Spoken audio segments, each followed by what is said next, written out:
Assalamualaikum warahmatullahi wabarakatuh. Saya Gusti Marsha Isranti Mira, calon guru penggerak Angkatan 11 Kota Banjarmasin. Berikut adalah aksi nyata diseminasi budaya positif dan penerapan budaya positif di kelas. Cek. Terdengar suara ulun Ustadz Ustazah? Ya baik, bismillahirrahmanirrahim. Assalamualaikum warahmatullahi wabarakatuh. Waalaikumsalam.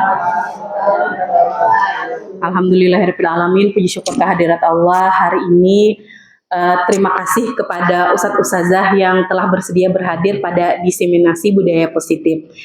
Semoga selama beberapa waktu ke depan ada ilmu yang bisa kita terapkan selanjutnya. Di sini saya tidak menggurui, tapi kita sama-sama belajar. Bismillah, kita mulai teman-teman semuanya. Untuk diseminasi kali ini yaitu diseminasi tentang budaya positif, yang mana ini adalah sudah kami pelajari pada program guru penggerak pada modul 1.4. Untuk budaya positif ini adalah yang harus kita terapkan di kelas maupun di sekolah kita. Baik, sebelum kita memulai, mohon Ustadz Ustazah bisa mencari pasangan berdua-berdua. Pas berarti berdua-berdua, alhamdulillah.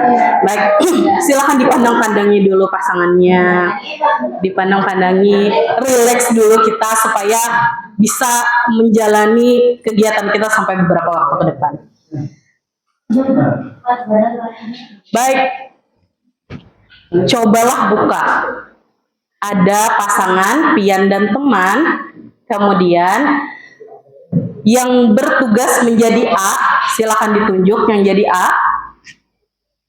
Oke, sudah. Yang jadi B berarti yang satunya. Kemudian Ustadz Ustazah, yang pertama adalah A, tugas Anda adalah mengepalkan salah satu tangan. Coba Anda bayangkan bagaimana Anda menyimpan sesuatu yang sangat berharga di dalam kepalan tangan Anda. Sudah dilakukan? Sudah, baik. Kemudian tugas rekan B adalah mencoba dengan segala cara untuk membuka kepalan tangan, bagaimanapun caranya, kayak apa supaya kepalan tangan itu terbuka. Teman B boleh membujuk, menghardik, mengintimidasi, memarahi, menggoda, menggelitik, bebas apapun yang mau dilakukan. Silakan dicoba. Oke, silakan dibuka. Boleh. Berhasil. Ustaz Syahrir sudah berhasil membujuk Ustaz Zahri. Tidak bisa. Dan kita kasih waktu hitungan sampai ke 5. 5, 4, 3, 2, 1. Baik, habis waktunya. Baik. Ustaz Syahrir tadi berhasil membuka. Sekarang mau tanya, bagaimana Ustaz Syahrir tipsnya supaya bisa membuka? Yang pertama permisi dulu kita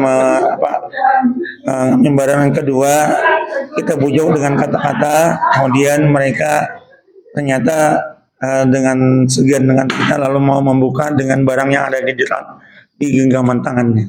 Oke, terima kasih Ustaz. Berarti dengan membujuk, dengan permisi. Baik, Ustazah yang lain, apakah ada yang bisa membuka kepalan tangan temannya? Tidak ada. Sekarang ada yang mau menyampaikan kenapa jadi temannya tidak mau membuka? Yang berarti A, si A. Si A, siapa si A? Ustazah Fitri, si A? Oke, si A. Kenapa jadi si A tidak mau membuka? Karena sejauh di dalamnya itu ulun membayangkan bahwa diri yang saya pegang itu adalah barang yang sangat ulun sayangi, yang sangat ulun jaga, jadi tidak boleh sampai diambil sama orang lain.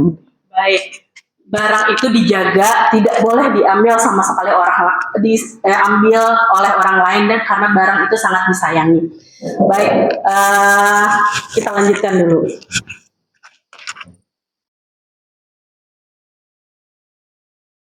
Nah, apakah B membuka kepalan tangan Anda? Mengapa? Tadi sudah ditanyakan.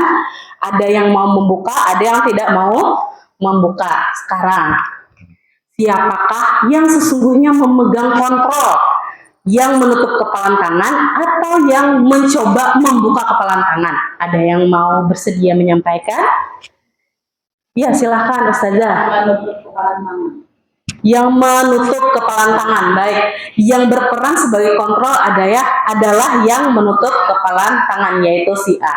Baik, Ustazah semua, ketika kita punya sesuatu, kita adalah pemiliknya, maka hak itu adalah milik kita untuk mengasihkan atau tidak mengasihkan. Sesungguhnya yang dapat mengontrol diri seseorang itu adalah dirinya sendiri. Jadi kalau misalnya di dalam kelas ada anak kita yang melakukan hal yang tidak sesuai dengan aturan di kelas, apakah itu bisa dibenarkan? Oke, kita lihat selanjutnya. Nanti di akhir mungkin Ustazah akan dapat jawabannya.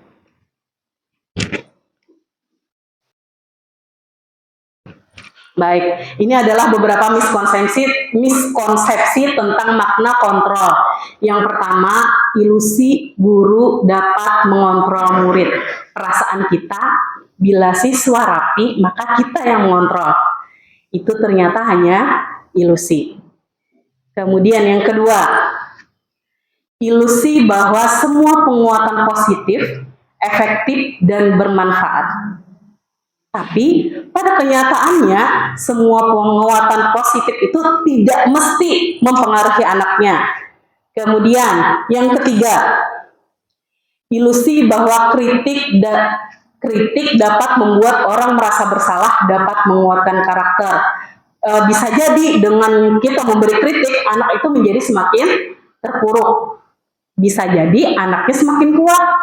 Kemudian yang keempat, ilusi bahwa orang dewasa memiliki hak untuk memaksa. Karena kita merasa lebih dewasa, kemudian kita merasa punya power, maka kita membuat kontrol terhadap anak. Padahal anak itu bisa jadi cuma takut dengan kita, tapi dengan orang lain dia tidak takut. Jadi Ustazah, nanti kita akan masuk ke motivasi intrinsik. Jadi semua yang ada di dalam diri manusia adalah kontrol dirinya sendiri. Kalau dia mau, dia akan melakukan. Kalau dia tidak mau, maka tidak dilakukan. Lanjut. Bila kita ingin membuat kemajuan perlahan, sedikit-sedikit ubahlah sikap atau perilaku kita sendiri. Di mana kita memulainya? Dari diri kita sendiri. Kemudian, bila kita ingin memperbaiki cara-cara utama kita, maka kita perlu mengubah kerangka dan acuan kita juga. Yang diubah adalah sekali lagi diri kita. Kemudian, ubahlah bagaimana Anda melihat dunia, bagaimana kita melihat dunia, bagaimana kita berpikir tentang manusia. Ubahlah paradigma kita, skema pemahaman dan penjelasan aspek tertentu tentang realitas. Kita tidak mau dipaksa, pasti orang lain juga tidak mau dipaksa. Tugas kita adalah menuntun. Sekali lagi, tugas kita sebagai pendidik adalah menuntun anak didik kita.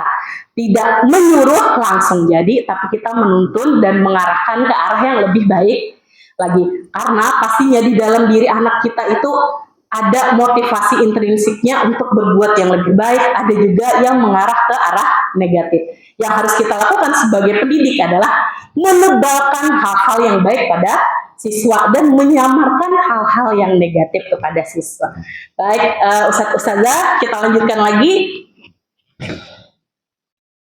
Nah, sekarang stimulus respon dan teori kontrol. Stimulus respon, kebutuhan kita sama. Tapi menurut kontrol, realitas atau kebutuhan kita berbeda-beda. Kebutuhan saya dengan kebutuhan Ustazah Anissa beda. Beda lagi dengan kebutuhan Ustadz Zahri, beda lagi dengan kebutuhan Ustazah Najmi. Kemudian semua orang melihat hal yang sama. Sekarang Ustazah melihat ke arah ulun, tapi ulun mengarah ke arah Bu Hanfian. Mungkin ulun mengarahkan ke diri ulun sendiri. Kita berusaha memahami pandangan orang lain tentang dunia. Baik, hari ini cuacanya panas. Bagi petani kira-kira Apa yang dirasakan petani ketika cuacanya panas, kemudian lagi menanam tanaman padinya. Senang atau sedih ketika cuaca panas? Senang. Kalau misalnya cuaca hujan, maka padinya kemungkinan bisa gagal panen. Baik, jadi cara kita memandang dunia itu berbeda-beda. Aduhai panasnya aja kita kalau kita keluar. Tapi para petani, alhamdulillah hari ini panas, kalau bertanam, kalau menuntung akan tanaman. Baik, selanjutnya perilaku buruk dilihat sebagai suatu kesalahan. Kemudian semua perilaku memiliki tujuan. Nanti hubungannya dengan 5 kebutuhan dasar manusia. Orang lain bisa mengontrol saya, tetapi dikontrolnya hanya saya sendiri yang bisa mengontrol saya. Kemudian saya bisa mengontrol orang lain, tapi dikontrolnya adalah saya tidak bisa mengontrol orang lain. Sama kayak hari ini.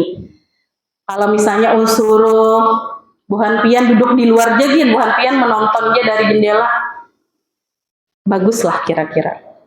Ada bagus. Yang bagusnya adalah Bu Hanpian langsung menuju ke dalam karena mau melihat apa yang mau disampaikan. Selanjutnya, pemaksaan ada pada saat bujukan gagal. Teori kontrolnya, kolaborasi dan konsensus atau konsentrasi, maksudnya konsisten, menciptakan pilihan-pilihan baru. Yang terakhir, model berpikir menang kalah. Ada yang menang, ada yang kalah. Ada yang pintar, ada yang kurang pintar. Tapi sebenarnya dalam teori kontrol, modenya berpikir menang-menang. Semua anak, semua orang, semua manusia memiliki hal yang berbeda-beda yang bisa ditonjolkannya masing-masing. Oke, selanjutnya. Nah, kita lanjut ke disiplin. Ketika mendengar kata disiplin, kira-kira apa yang ada di benak ustaz-ustazah semuanya? Ada yang bersedia menyampaikan?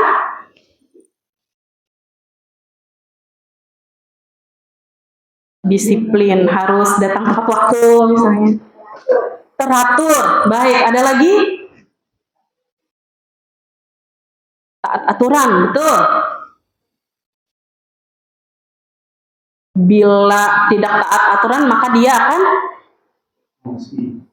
akan mendapat sanksi. Oke.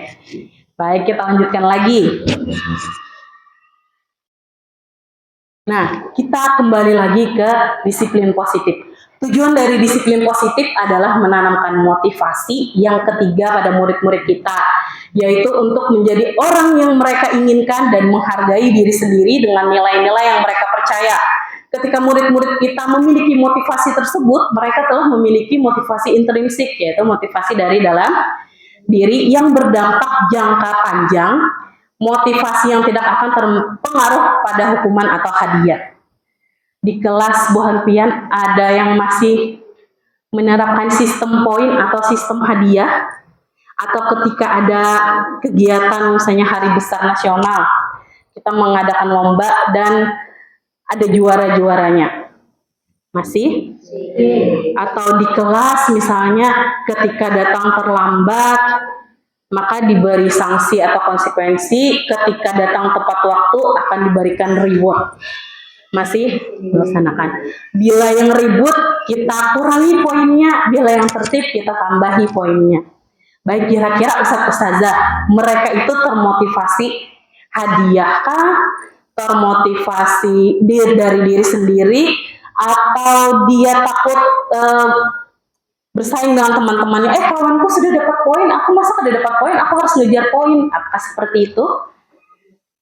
Ya, ketiga-tiganya. Mungkin ada beberapa anak yang emang termotivasi intrinsik atau termotivasi dalam dirinya, tapi ada beberapa yang ketika kita menghilangkan poin-poin atau reward-reward itu, dia menjadi tidak bersemangat. Ada yang seperti itu. Hati-hati ketika kita ketemu dengan anak-anak yang seperti itu. Selanjutnya, ada yang kurang kayaknya.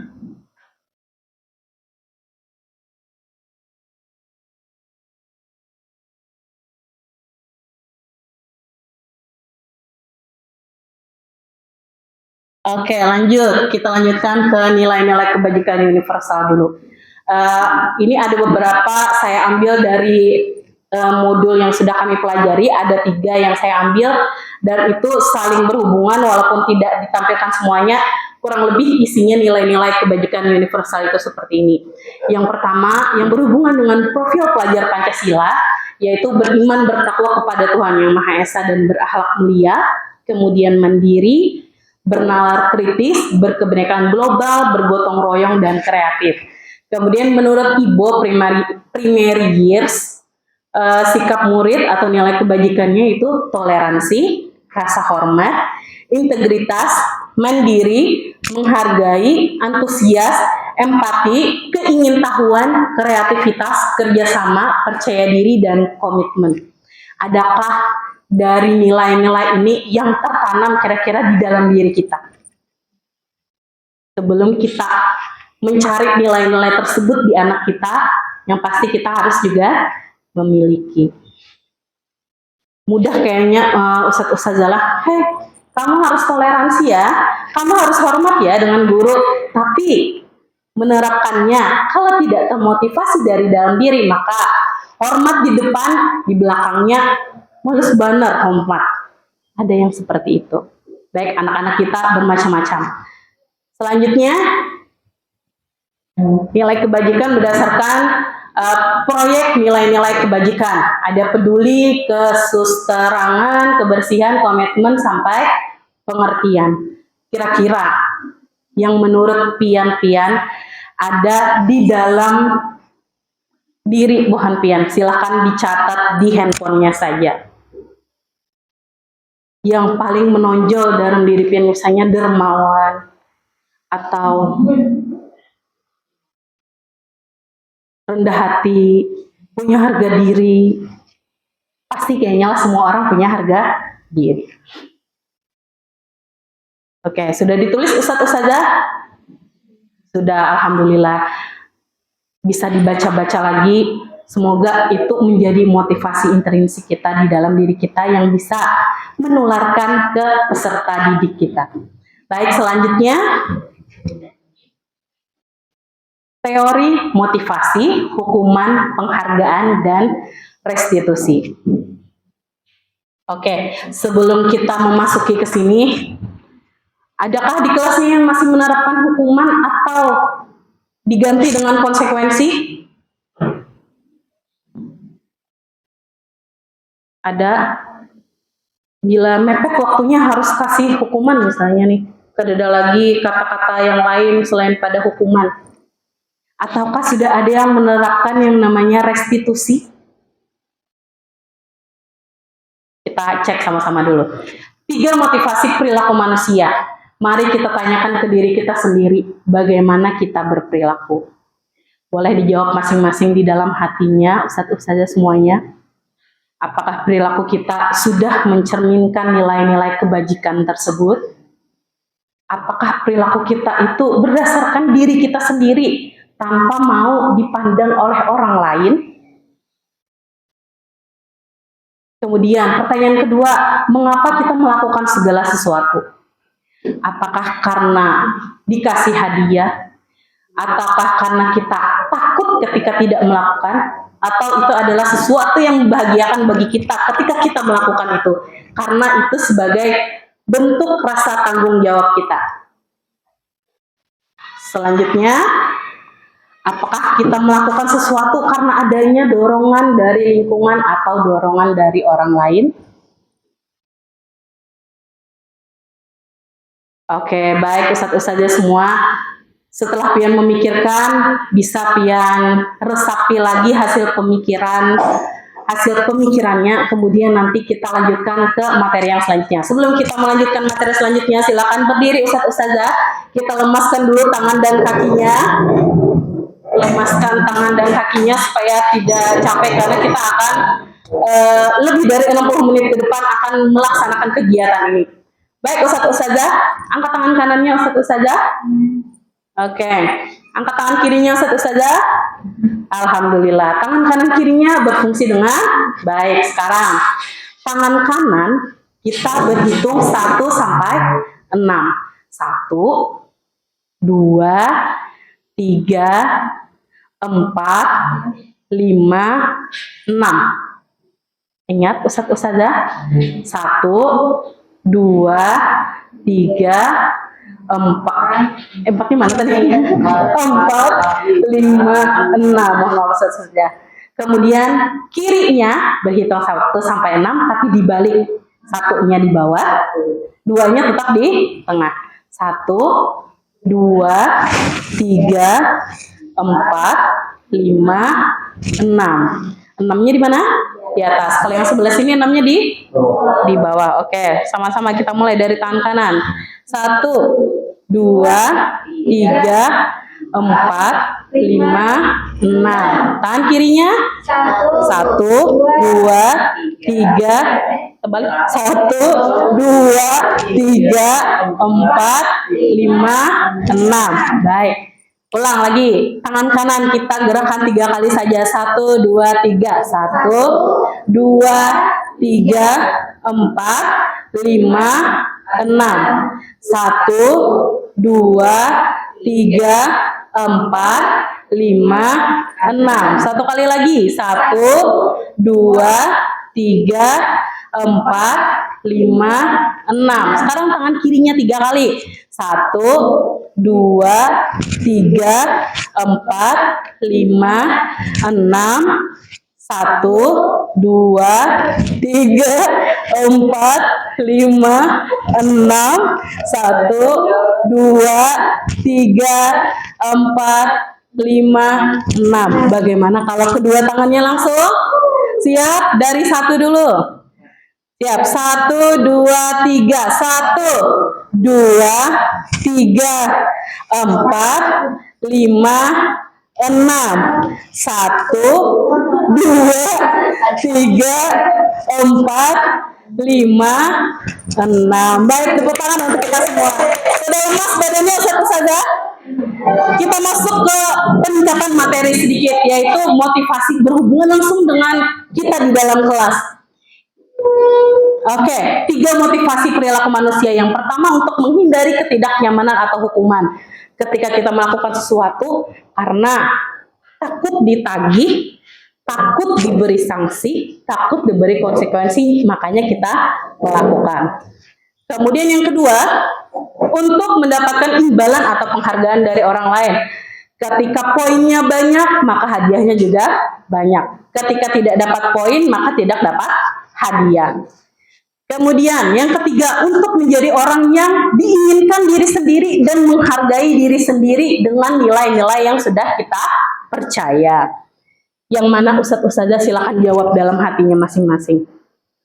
Atau boleh diurutkan, kadang mau menghargai diri sendiri, kadang mau mendapat imbalan, atau kadang mau menghindari ketidaknyamanan. Silakan diurutkan masing-masing di dalam dirinya. Baik, sudah diurutkan Ustazah semuanya?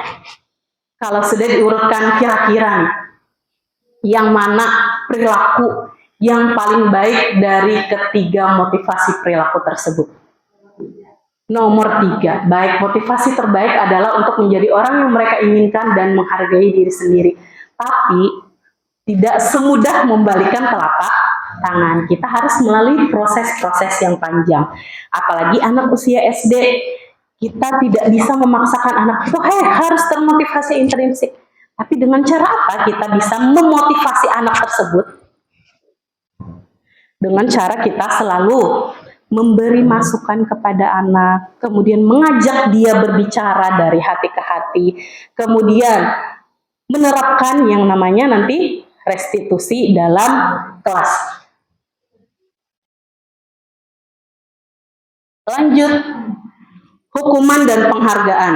Sekarang Ustazah bisa dibaca masing-masing dulu di dalam hati bacaannya. Nanti kita jawab sama-sama untuk pertanyaan 1 dan 2.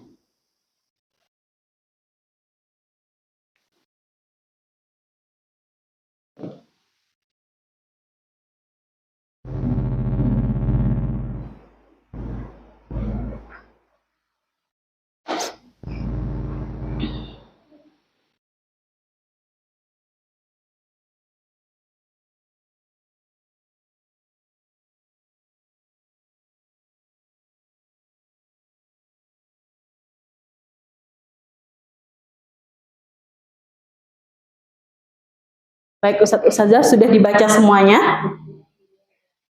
Apakah pernah terjadi di dalam kelas yang pian kunjungi atau kelas pian sendiri? Jawab dalam hati aja. Oke, baik. Selanjutnya kita jawab sama-sama. Apakah Ustadz Ustazah setuju dengan tindakan Pak Seno terhadap Iva? Tidak setuju. Kenapa jadi tidak setuju, Ustadz Ustazah? Tindakan Pak Seno kenapa jadi sampai membuat Ustadz Ustazah itu tidak setuju? Apa? Memalukan siswa, apalagi sampai melakukan kontak fisik, verbal dan non-verbal berarti. Kemudian, menurut Ustadz Ustazah, tindakan Pak Seno terhadap Iva adalah sebuah hukuman atau konsekuensi? Sebuah hukuman. Mengapa jadi itu dikatakan sebuah hukuman bukan konsekuensi? Menyakiti hati siswa, satu arah. Apakah itu dilakukan secara tiba-tiba? Ya, dilakukan secara tiba-tiba dan dilakukan satu arah. Kemudian yang selanjutnya, nah, mungkin ini adalah hal yang umum yang sudah kita ketahui, sudah kita dapatkan, sudah kita bacai di mana-mana.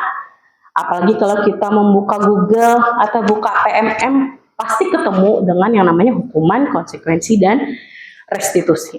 Dulu, zaman ulun sekolah pun, itu sering diterapkan yang namanya hukuman. Kalau di sekolah ulun dulu tuh, kalau kadang membawa PR, maka disuruh bulik ke rumah. Kira-kira apa yang terjadi ketika siswa tidak mengerjakan PR dan disuruh pulang ke rumah? Apakah dia mendapat ilmu atau pelajaran hari itu?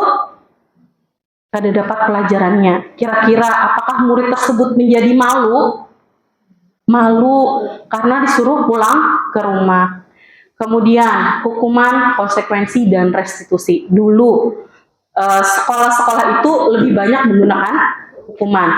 Kemudian ada perubahan paradigma pendidikan lagi, yaitu berubah menjadi konsekuensi. Yang mana konsekuensi ini diatur oleh para warga di kelas atau warga sekolah. Jadi kalau hukuman itu tiba-tiba misalnya, kada menggawi tugas bulik ke rumah. Tapi kalau misalnya konsekuensi, berarti itu sudah disepakati antara kedua belah pihak. Kemudian yang terakhir adalah restitusi. Apa itu restitusi? Pilihan, mencari jalan keluar. Kira-kira nih, kalau yang terbaik dari hukuman, konsekuensi, dan restitusi adalah restitusi. Restitusi adalah mencari pilihan terbaik yang nantinya akan merubah anak tersebut menjadi pribadi yang lebih baik tanpa membuat rasa bersalah. Jadi Ustadz Ustazah, restitusi itu sulit. Restitusi itu sulit. Kita harus banyak-banyak berkomunikasi dengan siswa. Kemudian kita harus benar-benar mencari pemecahan masalah yang sesuai dengan yang terbaik untuk siswa. Kalau hukuman mudah, tinggal suruh pulang, suruh cuci basuh WC atau apapun. Kalau konsekuensi dipikirkan oleh kedua belah pihak dalam satu waktu saja. Tapi kalau restitusi kita harus setiap waktu, setiap ada masalah. Tapi efeknya adalah jangka panjang. Itu akan dibawanya sampai ke jenjang manapun kalau kita betul-betul melaksanakannya. Berbeda dengan hukuman dan konsekuensi. Bisa jadi ketika diberi hukuman atau konsekuensi, satu, anak bisa menurut dan merubah perilakunya. Yang kedua, akibat buruknya adalah anak bisa jadi takut dengan gurunya, kemudian kada semangat lagi sekolahnya, akhirnya berdampak ke dirinya sendiri, jadi dapat keburukannya lah. Oke, lanjut. Nah, perbedaan hukuman, konsekuensi, dan restitusi. Hukuman, sesuatu yang menyakitkan harus terjadi. Kalau konsekuensi, sesuatu harus terjadi, baik itu menyakitkan atau tidak menyakitkan. Contoh, kalau konsekuensi terlambat masuk kelas, konsekuensinya lebih lambat waktu istirahatnya. Apakah itu akan menyakiti siswa? Tidak, dia hanya mengurangi kesenangan siswa tersebut. Tapi kalau misalnya dia terlambat, dia diberi hukuman hormat bendera 2 jam misalnya, maka itu akan menyakiti pelakunya. Kemudian restitusi. Restitusi, kita ajak bicara anaknya. Kenapa jadi terlambat? Apa yang menyebabkan terlambat hari ini? Kemudian diberikan pemahaman. Terlambat itu misalnya tidak masalah kalau misalnya membantu orang tua, atau saat itu dia terlambat gara-gara jatuh dari motor, kan itu tidak bisa dipaksakan dia tepat waktu. Saya terlambatnya jatuh dari motor, Ustazah, kemudian saya dibantu orang lain, lama waktunya, kakak saya juga sakit kakinya saat bawa motor, baru setelah sakitnya berkurang saya bisa masuk ke sekolah kembali. Jadi kita tanyakan sesuatu yang membuat dia melakukan kesalahan. Kemudian hukuman tidak nyaman untuk murid atau anak untuk jangka waktu panjang. Bisa jadi nih, kalau dulu itu sering guru menegaskan anak dengan main fisik biasanya. Main fisiknya ada yang memukul biasanya, kemudian memberi efek jera yang lainnya kayak berpanas sampai pingsan misalnya. Itu akan membuat anak trauma, karena anak-anak kita itu kita tidak tahu dia itu punya trauma atau tidak, atau dia itu lempeng-lempeng aja ketika diberi hukuman, kita tidak tahu. Kemudian konsekuensi tidak nyaman untuk murid atau anak untuk jangka waktu pendek. Masih lebih baik dibandingkan hukuman. Tapi yang lebih baik lagi sekali lagi adalah restitusi, yaitu menguatkan untuk murid atau anak dalam waktu jangka panjang. Inilah yang kita harapkan bersama orang tua juga kita melakukannya. Oke, yang selanjutnya, korban mendapat keadilan. Ketika ada yang berkelahi, dia dapat hukuman, maka si korban akan merasa alhamdulillah dia dihukum atas kesalahannya. Tapi kalau konsekuensi, korban bisa diabaikan karena kita memperbaiki si pelaku aja. Tapi ketika restitusi, korban mendapat ganti. Apa yang harus dilakukan pelaku kepada korban supaya tidak terulang lagi, supaya hal tersebut tidak menimbulkan efek jangka panjang bagi si korban. Kemudian yang terakhir, murid atau anak akan tersakiti kalau konsekuensi murid atau anak dibuat tidak nyaman saja. Tapi kira-kira nih, kalau kita dibuat tidak nyaman, bagaimana perasaannya Ustazah? Jadi kada enak, jadi moodnya berkurang, seharian jadi cemberut. Kemudian kalau restitusi, murid atau anak mendapatkan penguatan. Nah, sama seperti kita pernah melihat postingan dari Ustazah Rafiah kalau ada salah di grup, bahwa anak itu menguatkan temannya yang lain. Berarti si anak itu sudah termotivasi, intrinsik mungkin. Saat di kelas, dia diberikan penguatan oleh guru di kelas, sehingga dia bisa menyebarkan itu lagi ke orang lain. Mungkin Ustazah yang kita sampaikan di kelas itu kayaknya kada berefek nih bagi kita. Tapi kita kada tahu saat di luar efeknya seperti apa, karena kita tidak melihat. Sama kayak yang anak yang ditegur sejarah Rafiah tadi tuh. Jadi mungkin wali kelasnya tidak tahu kalau tidak disampaikan oleh Ustazah Rafiah lewat grup. Baik, kemudian ada hukuman konsekuensi restitusi lagi, hukuman bersifat tidak terencana atau tiba-tiba. Kalau konsekuensi sudah terencana atau sudah disepakati, sudah dibahas dan disetujui oleh murid dan guru. Yang ketiga, restitusi adalah upaya untuk memperbaiki kerugian atau kerusakan yang diakibatkan oleh tindakan siswa. Restitusi berfokus pada pemulihan dan tanggung jawab siswa dalam memperbaiki situasi. Baik, Ustazah, yang mau minum atau mau nyemil dulu dipersilakan. Ulun izin minum dulu.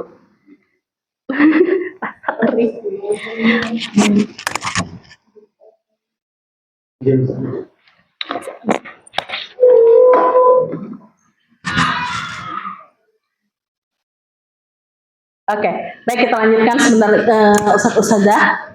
Mohon maaf pun sambil duduk. Kenapa nih gak ada kelihatan?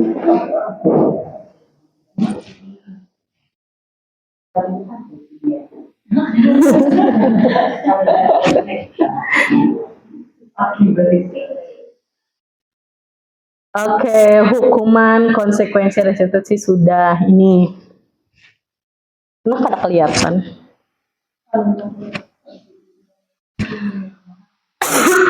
Nah, masuk.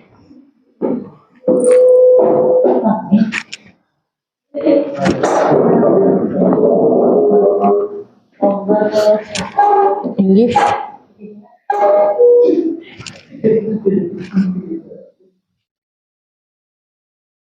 Kada mau. Oh iya mau.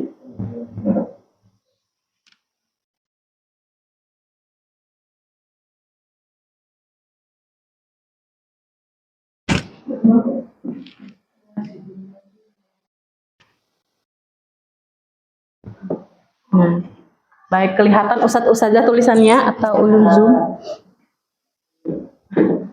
Nah, mencatat 100 kali dalam buku kalimat, saya tidak akan terlambat lagi karena terlambat ke sekolah. Apakah itu hukuman atau konsekuensi? Hukuman. Kenapa jadi hukuman? Karena bersifat menyakiti dan tidak sesuai dengan kesalahannya. Kesalahannya apa tadi? Terlambat tapi disuruh menulis. Kemudian lari mengelilingi lapangan basket 2 kali karena terlambat hadir di sekolah. Hukuman karena tidak berhubungan dengan kesalahannya. Kemudian membersihkan coretan yang dibuatnya di meja tulis.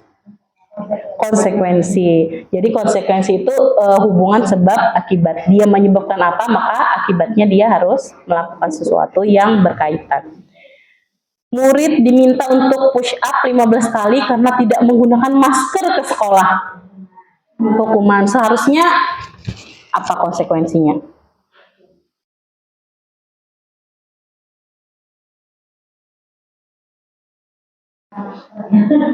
Dia beli masker atau mencari masker di UKS. Jangan sampai ketika siswanya tidak bawa masker, nah ada masker dilanjut saja, jangan sampai seperti itu. Kemudian berjemur di lapangan basket pukul 12 siang karena mengobrol dengan teman. Hukuman. Lanjut, murid diminta bertelanjang kaki sepanjang hari karena tidak menggunakan sepatu warna hitam sesuai peraturan sekolah. Hukuman. Ketika dia bersifatnya menyakiti, maka itu adalah hukuman. Kira-kira konsekuensinya apa ketika dia tidak menggunakan sepatu warna hitam? Kalau misalnya dikasih plastik pang sepatu kakinya, itu konsekuensi atau hukuman? Hukuman, karena tetap membuat rasa malu. Berdiri di depan kelas sambil mengangkat kaki satu karena tidak bisa menjawab pertanyaan. Hukuman. Ya, sekolah kita Bahari yang masih menerapkan KBK, KTSP, itu lebih banyak memberi hukuman. Kemudian Ustadz Ustazah, penghargaan ternyata dapat menghukum pribadi anak atau manusia.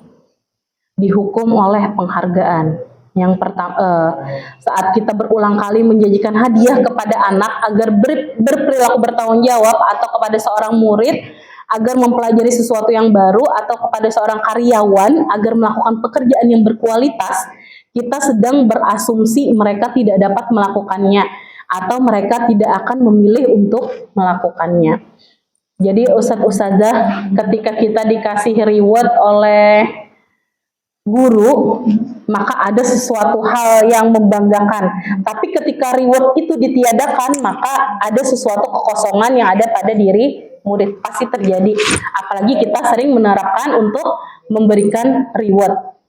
Jadi bagaimana Ustadz Ustazah kita menghilangkan reward itu? Apakah langsung hari ini reward, esok ada lagi reward? Perlahan-lahan. Boleh kita kurangi dulu rewardnya, atau reward-reward tertentu aja yang ada, sampai akhirnya reward itu benar-benar hilang, dan kita berharap motivasi anak itu ada dalam dirinya. Ada 8 dihukum oleh penghargaan. Yang pertama, pengaruh jangka pendek dan jangka panjang. Ketika dia dapat penghargaan, bisa jadi saat itu saja dia senangnya, tapi bisa jadi dia akan senang terus dengan pemberian gurunya. Kemudian penghargaan tidak efektif. Kenapa jadi tidak efektif? Karena bisa mengurangi esensi yang sudah dilakukannya. Misalnya dia berperilaku baik, perilaku baik, buang sampah nih, Ustazah kasih permen misalnya. Kemudian dia hanya melakukan itu gara-gara permen tadi saja. Kemudian penghargaan juga dapat merusak hubungan. Dia selalu dapat penghargaan, tiba-tiba karena dia jarang masuk misalnya ke sekolah, sehingga tidak bisa mengumpulkan poin, lalu kada dapat penghargaan, maka yang awalnya dia suka dengan guru yang memberikan reward, maka bisa jadi berkurang kasih sayangnya dengan gurunya. Atau ada temannya yang dianggapnya itu kada pernah dapat hadiah dari guru, tiba-tiba dapat, dia akan menjadi iri kepada siswa tersebut. Yang keempat, penghargaan mengurangi ketepatan. Misalnya penghargaan kelompok. Dalam kelompok A ada 3 anak yang rajin, 2 anak yang kurang rajin misalnya. Tapi dia dapat poin yang sama kan, itu poin kelompok, dan dia dapat hadiah yang sama. Kira-kira tepat kada hadiah kita? Tidak tepat lagi. Kemudian penghargaan menurunkan kualitas. Siapa yang paling cepat rapi? Padahalnya begitu, tapi yang satunya itu dia merapikan bukunya, merapikan mejanya, kemudian dia duduk rapi. Atau ada anak yang emang pergerakannya lambat, jadi dia agak lambat menyiapkan, padahal dia orangnya tertib. Maka itu akan menurunkan kualitas, mengurangi ketepatan, menurunkan kualitas. Kemudian yang keenam, penghargaan mematikan kreativitas. Dia hanya melakukan karena dapat hadiah. Kemudian lagi, penghargaan itu menghukum. Bila inya kada dapat hadiah, inya merasa jadi orang yang kada berguna. Aduh, kada dapat hadiah, padahal terlambatnya sehari aja. Terlambatnya semenit aja, padahal 7.20, 7.21. Ulun pribadi dulu kayak itu terlambatnya kayak, aduh kenapa garang nih jadi terlambat, merasa diri untuk paling tersakiti gitu nah. Dihukum oleh ceklok perasa ulun. Oke, tapi sekarang tuh kayak lebih memikirkan keselamatan dan tanggung jawab kita aja, keselamatan kita. Kalau hendak santai bersepeda motor berarti berangkatnya lebih awal. Kalau lagi mau menguji adrenalin gak ada apa-apa, berangkatnya cepat, landung-landung. Oke, tapi ulun sangat bersyukur ketika di sekolah kita ada reward, yang sebelumnya kita ada punya reward, habis itu rewardnya per tahun kah dulu Ustazah lah, ada yang per 6 bulan, kalau sekarang kan per bulan, 1 semester, dan itu tuh memang sulit dicapai Ustazah lah. Malih barar mencapainya, kalau sekarang sebulan sekali alhamdulillah mudah dicapai. Tapi kalau ulun pribadi merasa dengan adanya reward tersebut itu sedikit demi sedikit membuat diri kita itu termotivasi. Jadi kada cuma ketika dapat hadiah kita tidak termotivasi, bisa jadi salah satu jalan itu membuat diri kita termotivasi. Kemudian juga ketika kita menganggap pekerjaan kita itu adalah anak-anak lah, yang lebih ke anak-anak kayaknya. Anak-anak kita adalah sesuatu yang harus dijaga, maka motivasi intrinsik tersebut pun akan ada dalam diri kita. Nah, yang terakhir nih, yang paling bahaya, ketika penghargaan itu merusak motivasi dari dalam diri. Awalnya si anak nih mengerjakan sesuatu karena dia mau dan dia bisa, tapi karena di kelas itu ada reward, jadi dia terpengaruh dengan reward. Oh, berarti kalau aku mengerjakan ini aku dapat reward.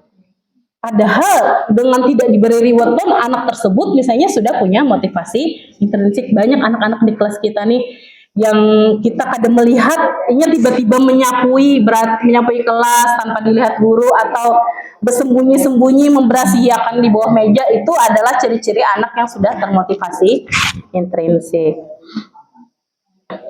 Kemudian kita lanjut ke restitusi, sebuah pendekatan untuk menciptakan disiplin positif. Restitusi adalah menciptakan kondisi bagi murid untuk memperbaiki kesalahan mereka sehingga mereka bisa kembali pada kelompok mereka dengan karakter yang lebih kuat. Jadi ketika kita melakukan restitusi, maka pengharapan kita adalah anak itu kembali ke teman-temannya dengan pribadi yang lebih kuat. Kalau kita memberi hukuman atau memberikan konsekuensi, habis misalnya diberi hukuman memberasihi kamar mandi, maka ketika dia kembali ke kelasnya, apa yang dikatakan siswanya? Garigitan banar lawan ustazahnya, masa disuruh memberasihi WC yang bau? Pasti akan ada kata-kata negatif. Tapi ketika kita memberikan restitusi, pasti ada tuh sedikit banyaknya anak tuh menyambat, aku dipadahi usajahnya tuh baik kan, memadahi aku. Pasti ada komentar kayak itu, walaupun tidak kita dengar, tapi didengar oleh ustadz-ustadzah yang lain. Selanjutnya, ini masih banyak miskonsepsi atau salah tanggap kita terhadap keyakinan kelas. Keyakinan kelas, mengapa kita memiliki peraturan tentang penggunaan helm pada saat mengendarai kendaraan roda 2 atau motor? Kira-kira ustadz-ustadzah kenapa pian jadi pakai helm saat pian sepeda motor? Menaati peraturan. Adakah yang gara-gara takutan kepanasan? Ya, kalau kita misalnya saja hendak keluar komplek kan ada polisi itu behelm gara-gara kepanasan. Oh iya, karena sakit kepala. Atau nih, kada mau kena matahari, muhanya mau behelm betutup. Iya, skincare mahal, tapi kena matahari sedikit langsung gosong, misalnya lalu behelm. Ada lagi, kalau misalnya keponakan ulun pribadi itu fashion.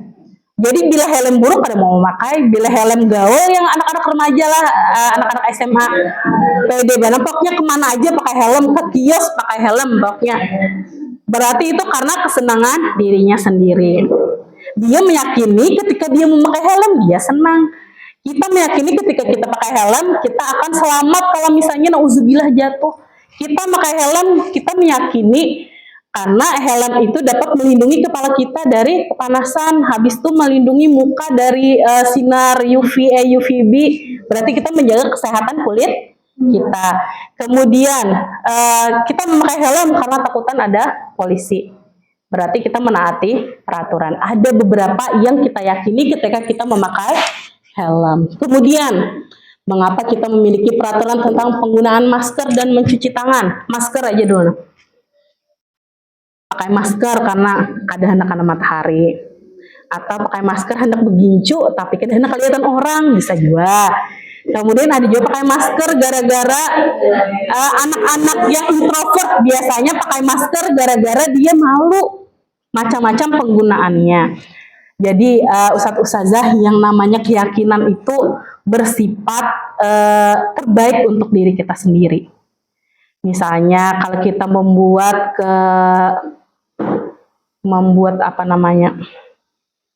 apa sih selain pada keyakinan kelas? Kesepakatan kelas. Kita menyepakati kalau di koridor berjalan, ada anak yang berjalan karena alhamdulillah ada capek kalau berjalan, kalau lari capek. Tapi ada juga anak itu yang takut terjatuh ketika dia berlari, masing-masing keyakinannya. Kemudian lagi nih, mencuci tangan. Mencuci tangan pun banyak alasannya. Ada yang emang orangnya pembersih. Ada juga orang yang merasa, kotor tangan lalu dicuci. Kemudian ada yang merasa, bau ikan nih harus dicuci. Macam-macam yang diyakininya.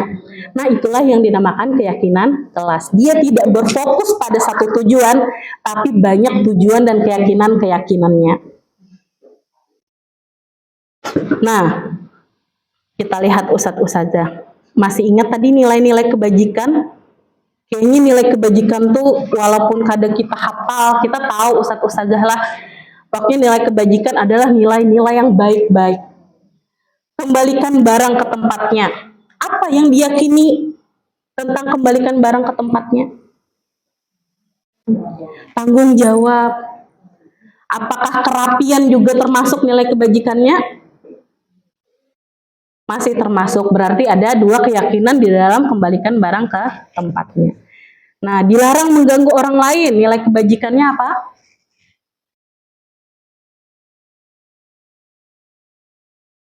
Kasih sayang.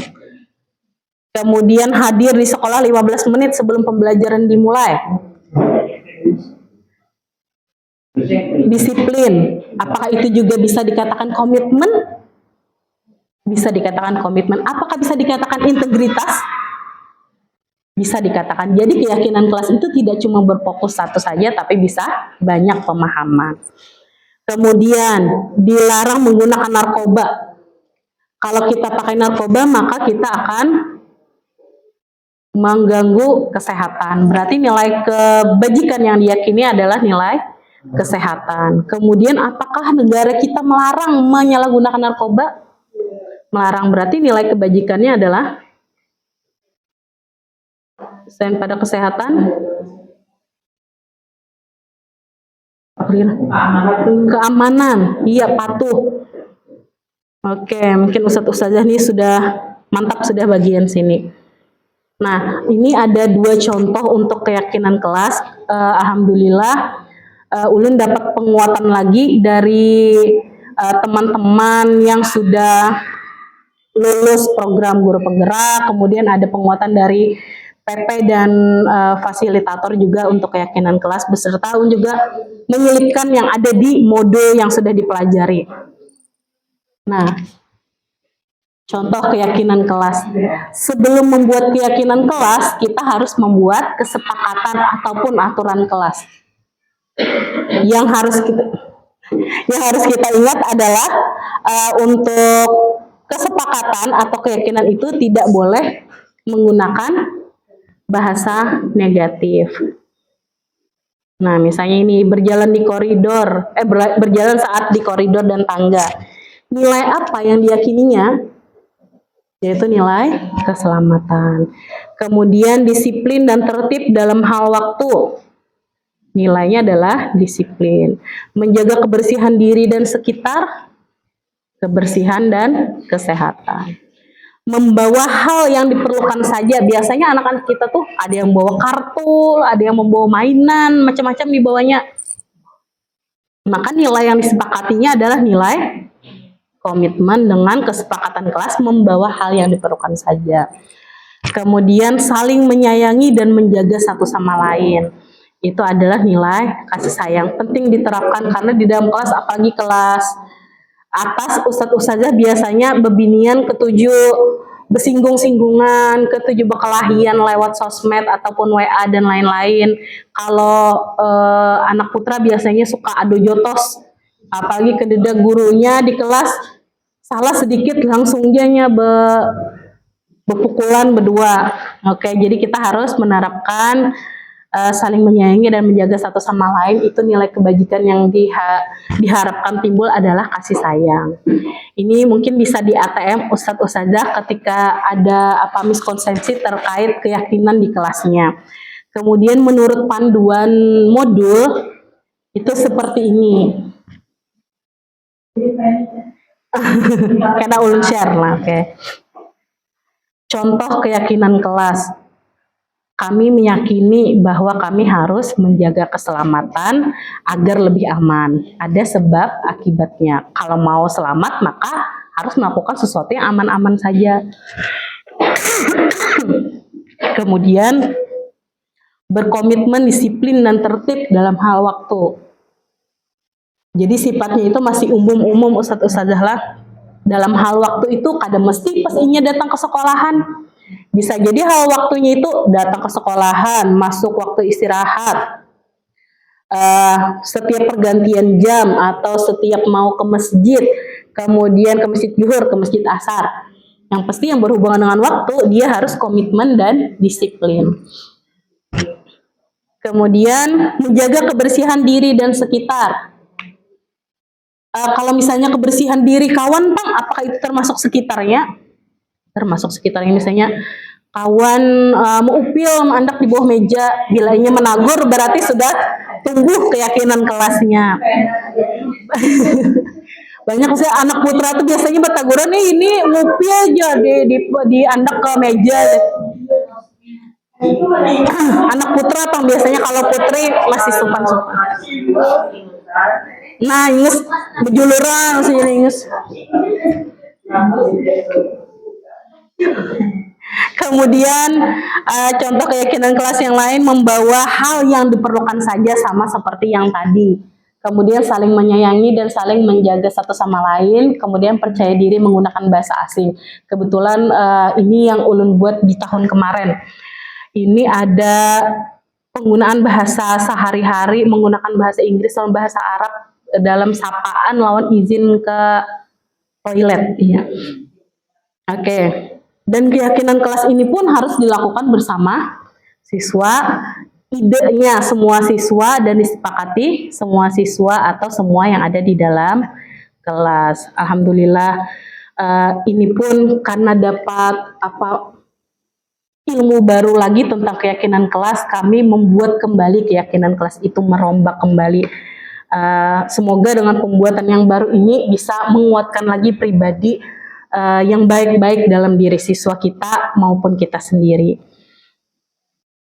Nih mau lihat kelas sangar-sangar semuanya yang sebelah sini lah. Ya, Raffi Ahmad sini. Ini anak Ustazah Laila. Ya, Raffi Ahmad ya. Kami banyak yang subur-subur dan kuat badannya.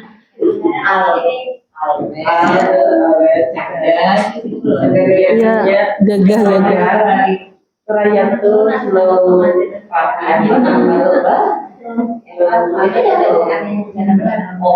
Semoga ini bisa berjalan sesuai yang diyakini mereka.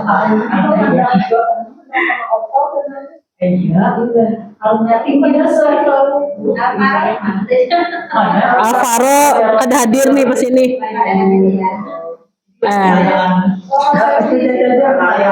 Alvaro di situ terkumpul. Alvaro, Pandu, Husen,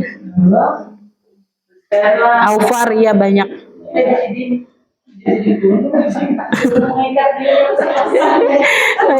Selanjutnya adalah kebutuhan dasar manusia dan dunia berkualitas. Ketika kebutuhan manusia itu terpenuhi, maka apapun terasa nyaman, terasa luar biasa. Dunia pun menjadi dunia yang berkualitas kalau kebutuhan manusianya terpenuhi. Sekarang Ibu Ambar, guru wali kelas 2A di SD Pelita Hati, sedang bingung menghadapi ulah salah satu murid di kelasnya. Doni, beberapa anak di kelas 2A telah datang padanya dan mengeluhkan Doni yang seringkali meminta bekal makan siang. Mereka dengan paksa, jika Anda menghadapi situasi seperti Ibu Ambar, apa yang Anda lakukan? Apa yang dilakukan Ustadz-Ustazah ketika pian ketemu sama si Doni ini? Ketujuh, memintai bekal kawan-kawannya. Dicubit dulu kah, dicelengi dulu kah, atau dibawa ke ruang kelas duduk berduaan, dibawa ke kantin kah? Melakukan restitusi berarti kita bawa Ustazah lah berduaan, ngobrol dari hati ke hati.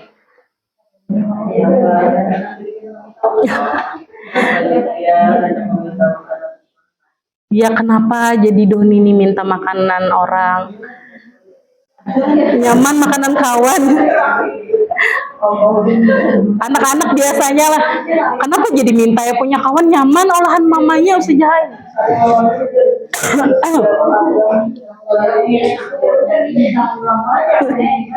Disuruh belanja nasi kuningnya, jadi ada jual yang kayak itu.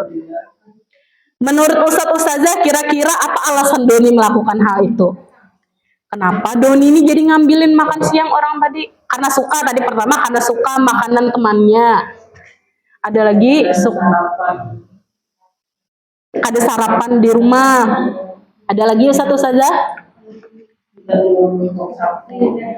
Kada punya uang saku, kada bawa bekal, kada punya uang saku, suka makanan teman.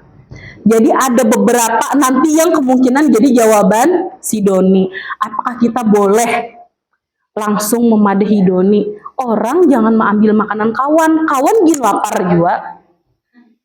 Kira-kira ketika kita melakukan itu, apa yang dirasakan Doni? Apakah Doni semakin merajalela atau Doni menjadi sedih? Ada dua ustadz ustazah, bisa jadi Doni semakin merajalela atau Doni menjadi sedih ketika kita bertanya hal yang seperti itu. Tapi ketika kita bertanya dari hati ke hati, kenapa Doni jadi meminta-minta teman, bekal teman, maka Doni mungkin akan menyampaikan. Walaupun anak kelas 2 SD sepertinya untuk hal-hal pertanyaan dari hati ke hati itu pasti bisa menjawab ustadz ustazah lah, walaupun bahasanya sederhana. Kalau kelas atas mungkin bisa lebih kompleks bahasa yang disampaikannya. Baik, berarti Doni kemungkinan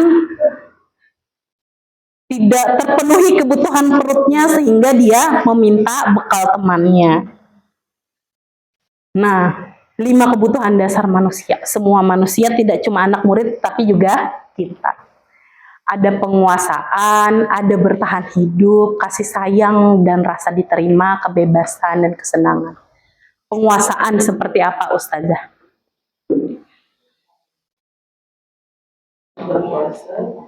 Kita mau orang lain melakukan apa yang kita suka, ya, atau orang lain mengiringi apa yang kita lakukan. Itu tidak bisa dipungkiri gitu. Yuk, anak-anak kita yang suka ngebos, berarti dia sedang mengeluarkan kebutuhannya untuk penguasaan. Kalau kasih sayang dan rasa diterima, ketika ke rumah ketemu orang tua, ketika ke rumah ketemu anak, ketemu suami, bahagianya tuh beda ustazah lah. Apalagi habis uyu-uyu di sekolahan, balik ke rumah, ada pasangan, ada keluarga, happy pulang, kita kayak recharge lagi gitu lah. Nah, dicariakan. Ayo ustadz datanglah ke sini. Oke.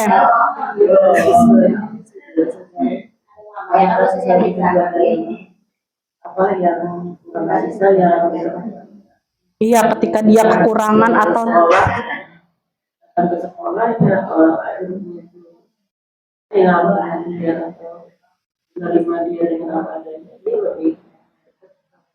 sama guru yang itu. Makanya ketika ada guru yang tegas dan guru yang penuh kasih sayang dan lemah lembut, pasti dia akan memilih yang lemah lembut. Tapi ada juga yang suka dengan guru yang lebih tegas tuh. Berarti dia sudah cukup dah kasih sayangnya sehingga dia tidak mencari kasih sayang yang lain lagi. Tapi ketika dia ulun lebih suka lawan ustazah A-nya tuh lemah lembut benar, ustazah yang memperlakukan ulun, berarti mungkin di tempat yang lain dia tidak terpenuhi kebutuhan kasih sayang dan rasa diterima. Kemudian bertahan hidup tadi sama seperti kasus Doni tadi. Dia tidak senang ketika perutnya merasa lapar, maka dia mencari supaya dia tetap bisa makan. Kayak apa caranya, walaupun tidak ada uang, tidak bawa bekal, maka dia minta-minta ke orang lain. Ada dua sebenarnya yang diterapkan oleh Doni. Dia penguasaan, berarti ustazah, dia menguasai orang, sini bekal, aku makan, aku lapar. Kemudian ada juga kebebasan. Adakah anak-anak kita jam kos ustazah? Itu berarti saat itu dia merasa kebutuhan kebebasannya itu ada full, maka dia mencari kebebasan tersebut. Kemudian kesenangan, apalagi kesenangan ketika main bola misalnya, lapangan kalau dipakai karena ada konstruksi, maka kita tidak bisa main bola. Apa yang terjadi dengan siswa? Meraung-raung saja, main di kelas kan boleh juga meraung-raung, menyarik, habis itu belajar nih kan begana batis nah rasa menendang bola aja. Mungkin saat itu kesenangan yang kita ambil itu membuat dia tidak merasa senang lagi. Nah, baik ustazah semuanya, Bisa dituliskan di handphonenya masing-masing juga. Lingkaran kebutuhan dasar. Kebutuhan dasar pian tentang diterima, disayang, senang, bebas, dan bisa. Kira-kira ketika diterima dan disayang itu saat apa? Misalnya kalau biasanya kita lawan lawan kepala sekolah tuh, selain coaching tuh PK. Nah, ketika PK menyampaikan sesuatu ke atasan kita dan atasan kita tuh, nah iya Kak Ustazah, ya Allah kasihannya pian Ustazah, capek benar pian, berarti di rumah lah Ustazah. Maka ketika kita diperlakukan seperti itu, merasa disayangi, maka kebutuhan kita diterima dan disayang berarti adalah ketika mendapat perhatian dari manajemen misalnya. Bisa dituliskan di handphonenya masing-masing saja Ustadz Ustazah.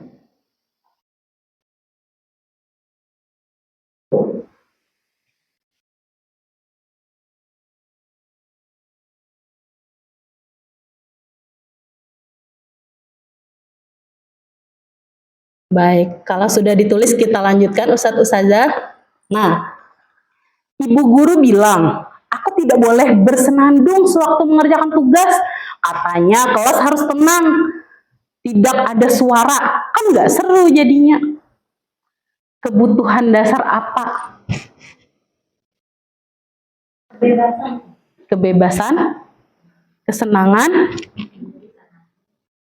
Dia jadi tidak senang ketika ada bernyanyi. Dia tidak bebas ketika harus disuruh-suruh. Oke, kita lihat. Kesenangan berarti si Dinda ketika dia tidak bernyanyi maka dia tidak senang. Banyak anak-anak kita tuh Ustazah bila belajar tuh ada yang kalau bebinian bersenandung-senandung Pang, kalau lelakian tuh biasanya itu Pang, karena bola dibatis mak di sepak bola, atau apakah dibuatnya kayak bola kertas ke dia ke bawah. Pokoknya ada yang dilakukannya dan itu mungkin adalah sumber kesenangannya. Lanjut yang kedua, ibu guru tidak menyapaku hari ini padahal aku pakai jepit rambut baru. Kebutuhan kasih sayang. Iya, diterima dan kasih sayang. Sama ketika kita ditanya di chat oleh manajemen, kayak apa kabarnya Ustadz Ustazah di akhir pekan ini, apakah sehat semua? Kita merasa diperhatikan. Oke, kasih sayang dan diterima. Aku bosan, masa belajarnya cuma gitu-gitu aja, dengerin ibu aja. Kira-kira apa kebutuhan dasar yang sedang terabaikan di sini? Bosan belajar, hendaknya kayak apa kira-kira? Kebebasan. Kadang anak-anak kita, apalagi dengan gaya belajar yang berbeda-beda, ada yang bosan mendengar ustadz-ustazahnya berceramah aja. Maka ustadz-ustazahnya kadang suka berceramah, apalagi ulun biasanya sudah pelajarannya penting benar tuh harus disampaikan secara ceramah. Baik, aku bosan masa belajarnya cuma gitu-gitu aja. Kebebasan. Yang terakhir, penguasaan. Aku sebel gambarku tidak rapi, malah ibu guru nunjukin ke teman-temanku di depan kelas. Ini gambaran Doni yang acak-acakan. Maka Doni merasa tidak menguasai.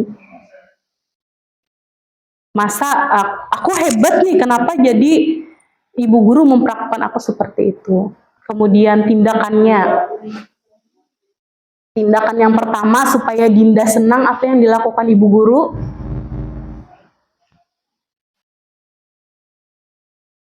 Apakah boleh membebaskan anak-anak asal tidak mengganggu teman yang lain?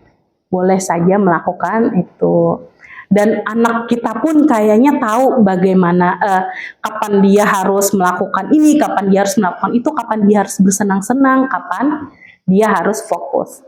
Baik, kemudian yang kedua, ibu guru tidak menyapaku hari ini padahal aku pakai jepit rambut baru. Maka tindakan gurunya adalah menyapa. Masya Allah Dinda, apa itu di rambut Dinda, Masya Allah makin cantik Dinda pakai itu. Sama kayak anak kita misalnya awalnya rambut gondrong, kadang mau disuruh potong rambut, sekali datang Masya Allah. Ternyata setelah Pian pergi ke barbershop, Pian menjadi orang yang baru lagi, lebih tampan lagi. Sama kayak kita loh saja, bagusnya kerudung Pian Ustazah. Di mana Pian nukar? Dengan bertanya seperti itu aja merasa, oh jujur aku memilih kerudung ini, orang ketujuh melihat. Sama kayak Ustaz, bagus-bagusnya sepatu Pian Ustaz misalnya. Oke, baik Ustaz Ustazah. Ada 2 materi lagi, 5 posisi kontrol dan segitiga restitusi. Nah, kita lihat sama-sama. Tisa dan Hana dipanggil ke ruangan Ibu Dewi kepada Kepala Sekolah SMA Makmur. Ibu Dewi baru saja mendapatkan pengaduan dari Ibunda Tisa bahwa Hana menggunakan kata-kata kasar dan merendah-rendahkan Tisa di sosial media. Bila Ustazah adalah seorang kepala sekolah, penerapan disiplin apakah yang dilakukan untuk kasus Hana? Apa yang kita lakukan dengan Hana? Apakah langsung menghukum Hana, memanggil Hana, atau menyalah-nyalahkan Hana atas kejadian yang terjadi? Nah, kita lihat. Ingat tadi kasus Hana, Hananya tadi membuli Tisa dengan kata-kata kasar di sosmed. Ada 5 posisi kontrol. Mungkin ini sudah kita terapkan Ustazah, sudah kayaknya dari dulu kayaknya kita menerapkan, tapi kita ada tahu namanya. Penghukum, ketika penghukum itu bisa jadi efeknya jangka panjang karena akan menyakiti siswa. Kemudian pembuat rasa bersalah. Ustazah tahu yang semalam itu berjalanan di mall kada pakai kerudung, tahu jauh saja orangnya.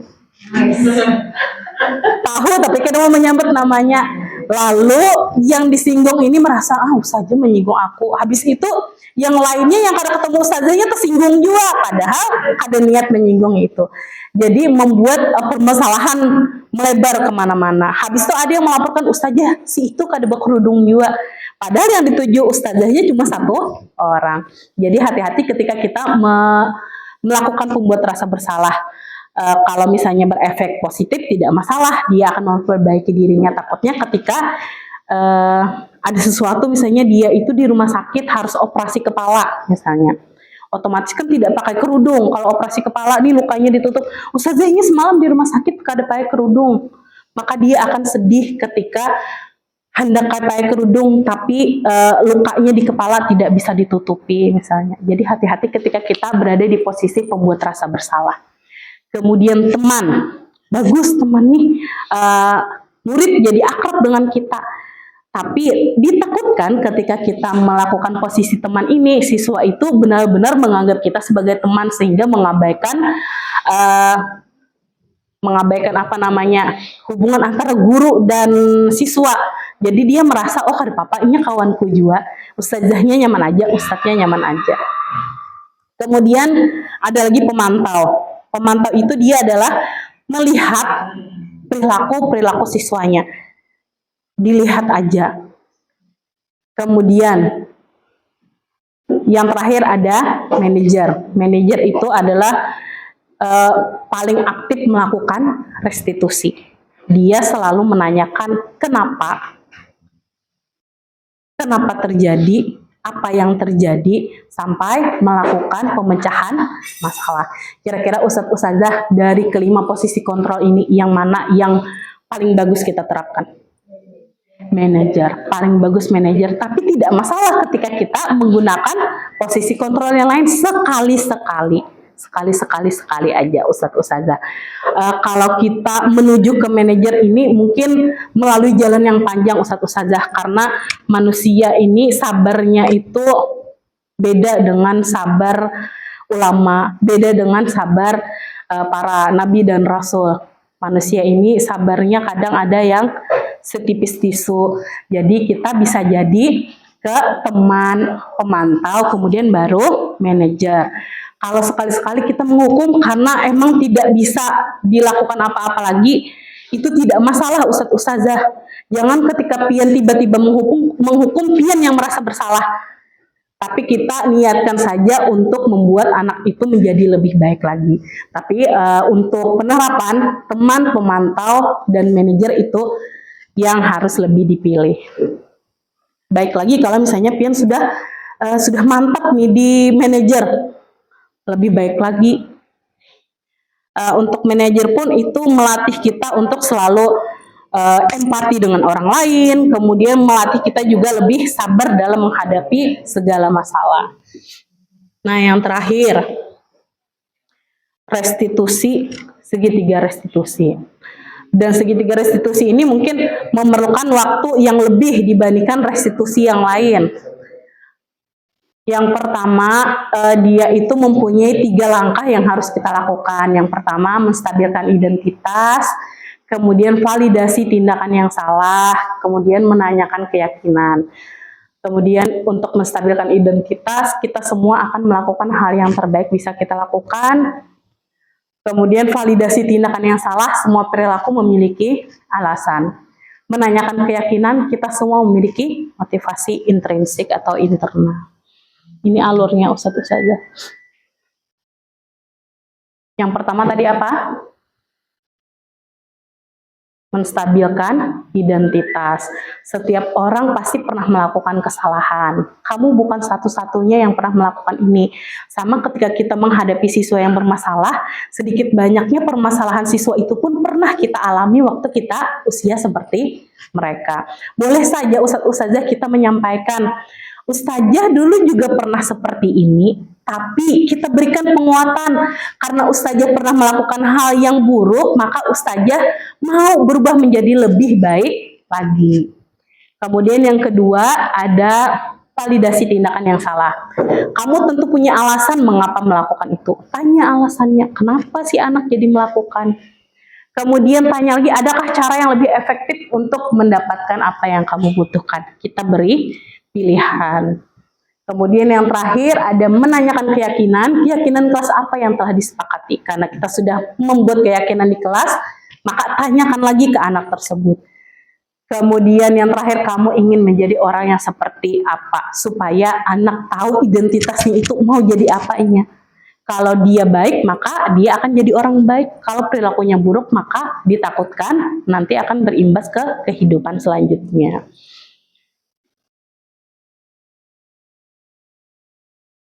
Oke, ini kayaknya Ustazah sudah tahu aja lah.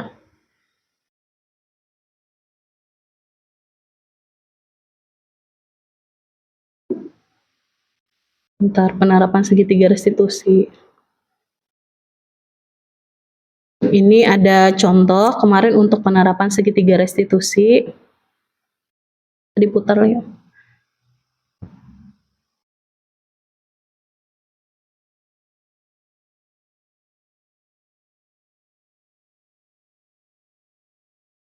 Buka di YouTube aja.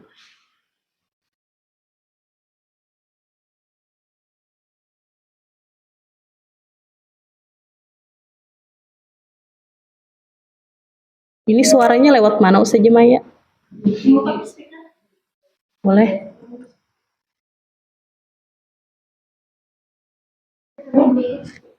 Oh ya, karena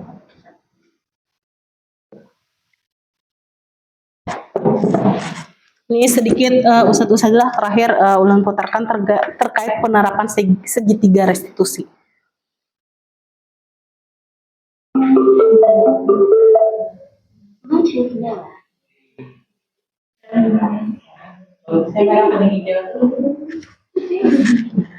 Salah.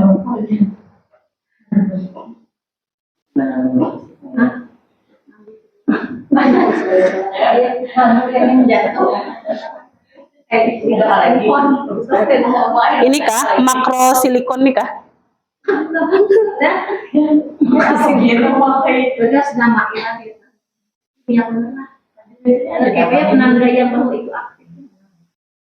Ini kayak tapi kan ada tuh add device lah.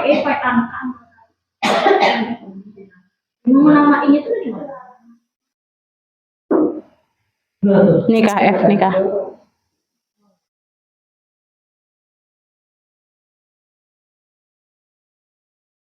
Alhamdulillah. Oke. Assalamualaikum warahmatullahi wabarakatuh. Salam berbahagia. Saya Gusti Marta Islamira, calon guru penggerak angkatan 11 Kota Banjarmasin. Pada video ini merupakan Kita langsung ke videonya.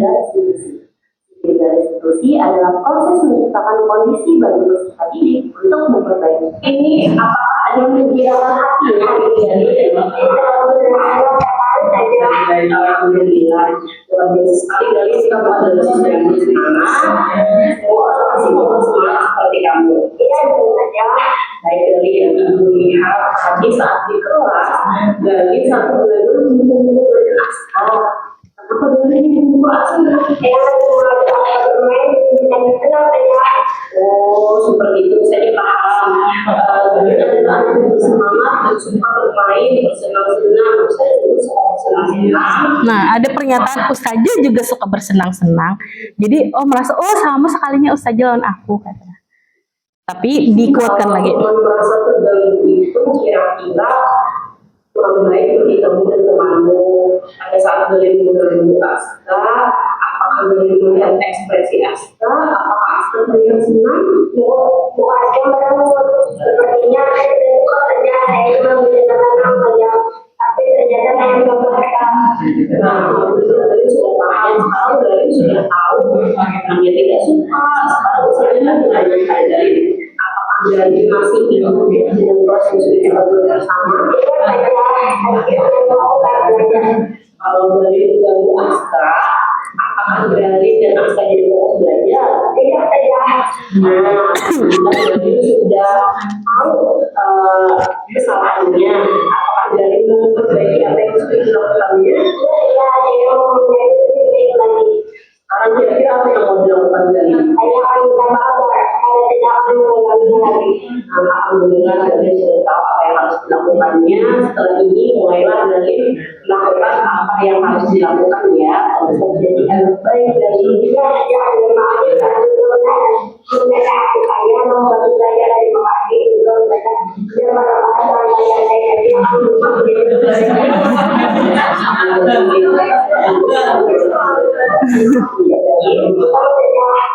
Assalamualaikum warahmatullahi wabarakatuh. Nama saya Gadis, saya dinyatakan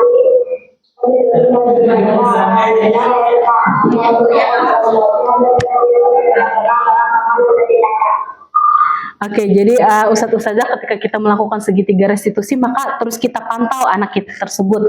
Apakah dia ada perubahan perilaku setelah menerapkan segitiga restitusi? Kemudian bisa kita tanya lagi anaknya, kita panggil lagi, bagaimana Galin? Sudah fokus belajarnya, sudah senang-senangnya tidak terganggu lagi, ditanya lagi. Kemudian pasti dia akan mengungkapkan apa yang sudah dirasakannya. Baik Ustadz Ustazah semua, dengan berakhirnya segitiga restitusi tadi, maka berakhir juga diseminasi tentang budaya positif. Baik. Oke, baik Ustadz Ustazah, terima kasih atas kerjasamanya hari ini. Semoga kita bisa menerapkan apa yang sudah kita dapatkan hari ini. Kemudian yang baik-baik yang sudah pian lakukan jangan sampai ditinggalkan. Kita tambah lagi dengan kebaikan-kebaikan yang baru. Baik, nanti Ustadz Ustazah mungkin teman-teman yang lain juga akan share hasil dari diseminasinya. Semoga itu terpakai untuk kedepannya kita merubah miskonsepsi dalam pendidikan kita sekarang. Baik, ulun ucapkan jazakumullah khairan katsir kepada Ustadz Ustazah semua. Semoga berkah pertemuan kita hari ini bersama-sama membaca hamdalah. Doa penutup majelis. Subhanakallahumma wabihamdika asyhadu an la ilaha illa anta astaghfiruka wa atubu ilaik. Baik, terima kasih Ustadz Ustazah semuanya. Silakan melanjutkan aktivitasnya. Alhamdulillah.